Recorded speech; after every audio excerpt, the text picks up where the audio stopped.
Welcome back to the show. This week, we're going to be talking with Isvar Prashad. He's started $1 million plus fashion and handbag business. He's the founder and president of the Carter Bennett Group. He's done multiple startups and all kinds of things in the world of entrepreneurship. So, welcome, Isvar. It sounds to me like mindset is the biggest key to entrepreneurial success. And like things I'm hearing is like be willing to take big risks and bold risks, and also the mental toughness and fortitude that is required for entrepreneurs. I guess, Yeah. how do you stay centered? How do you keep that mental? We talked about resilience earlier, but like how do you keep that mental toughness?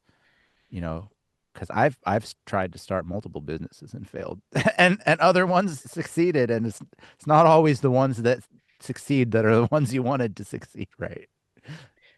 I think you get punched in the face so often that you're like, okay, give me your best shot. Mm. And it comes with you can't like start off like that. Some people they might say that, but then all if you say that, I can guarantee you the punches get harder. You're always going to meet some setback that's going to challenge you to grow. So be prepared for that. And then there's your gap, right? So when you could like, I mean, I've made $1 million and I've got there, but I haven't made 10, $100 million. But if you quantify like the businesses, you reach a certain point, and then there's this thing where it's insurmountable, but that's where the gold is. It's the gap. Entrepreneurs say, hey, I'm gonna close that gap and there's no real end to it. Then you get to this level, and guess what? There's going to be another huge problem for you to deal with. When you right now there's audits I'm having on the company. I didn't have audits when I had no money because I had no money, so they don't care about me. Now every year I'm getting an audit, and I'm like, if I curled up in the fetal position because I'm getting audited. I mean, I'm not understanding that there's a gap there that requires me to fill it, and once I fill that gap, I've actually grown myself and grown the company. So each of these things, the resilience comes with understanding that you're gonna get hit, there's gonna be a problem, and it's an opportunity now for you to grow, fill the gap, and you become bigger, better, and emotionally you become super strong. I can count myself as really emotionally super strong today, not so much when I first started. Too fickle, didn't like discomfort. Every problem was like, oh crap. I mean, when I had my job, I remember I had two executives, I had a multi-million-dollar portfolio, I had an expense account, and then I started being an entrepreneur. It was a horror show. Oh, like, I mean, what? I gotta do what? I gotta like take a bus. I used to fly. I mean, what? I don't have any money to pay for it. It was horrible. But you just, as you grow, you toughen up if you take the challenge on. And I think that's super important. You're talking to someone that's toured the country in a van, so You know I what know I'm saying? I know exactly what you're saying. A van with a mattress. We Like, actually talked about, can we Greyhound it on the next tour? Would we save some upgrade. costs? No, No, no. no. Yeah, so resilience, it comes with time, and it comes with uh telling your brain that I can close the gap. And your brain actually starts to say, you know what, you're pretty good at this. You're strong. Yeah, when you start to say that to yourself and you say, hey, it's any problem I can handle it. It's not that I know the answer. It's like if there's a gap, I'll close it. Is there any daily practice you do, or any, like, what do you do? Like, do you meditate? Like, what is do you journal? Like how do you maintain that self-talk? And I guess for the viewers, I have like a vision board in front of me. I've got every accomplishment to the right of me, including my family pictures. Um, I have I have artifacts, and we talked about this in business school, that reconfirm that I've done great at stuff. I don't display things that I've lost. I okay. don't so that's the visual representation, right? And this is where Positive you do things. your work. I'm This is sitting like, right in front of this it. is your I've got office. Okay, okay. my office. I've got pictures. I've got I've got quotes on the wall. I've got a picture of where I want to like it's Leonardo DiCaprio's beach house. I didn't buy it. I said I was supposed to buy it by 2025. I don't have 7.1 million. So I said I'm going to pass on that, but I have it right there. You can't tell the difference. So I think most people they don't use the tools that are right in front of them. Have things that inspire you in front of you, right? Don't. So that's the first thing, and have things you Engineer accomplish. your environment so that Enjoy your it's completely and remove everything that does not support you. Just get rid of it. There's no point.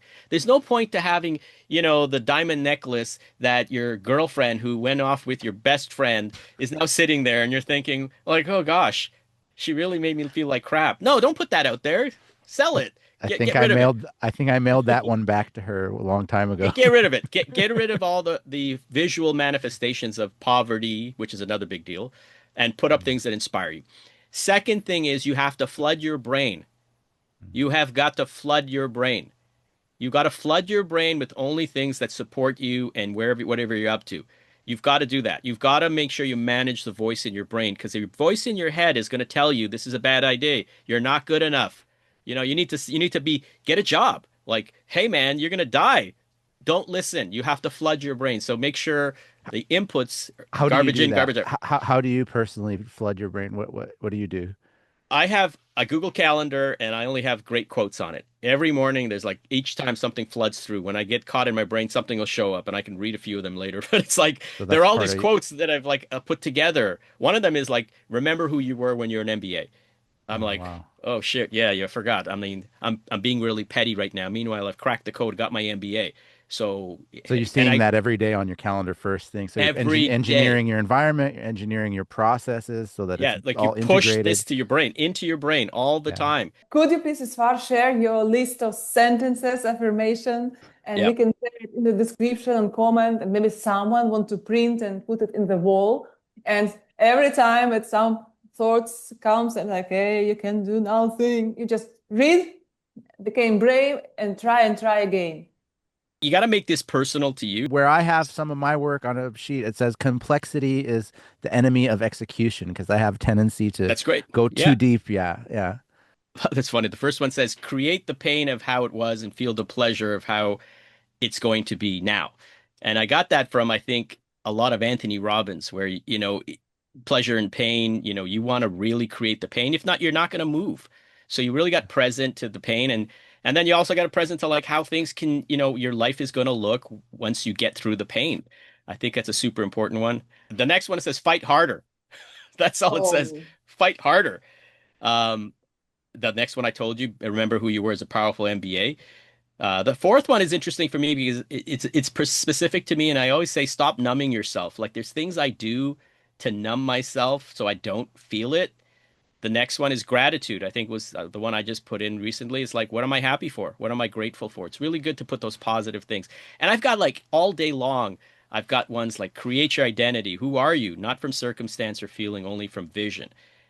And it goes on and on. So, and I change this constantly depending on what like resonates, and it stays with me probably a year because each year or month things change for me. So I Mhm. I gotta do things that, or I put it in, and that just keeps coming all day long just to remind me it's on my phone. It's like it just bombard me.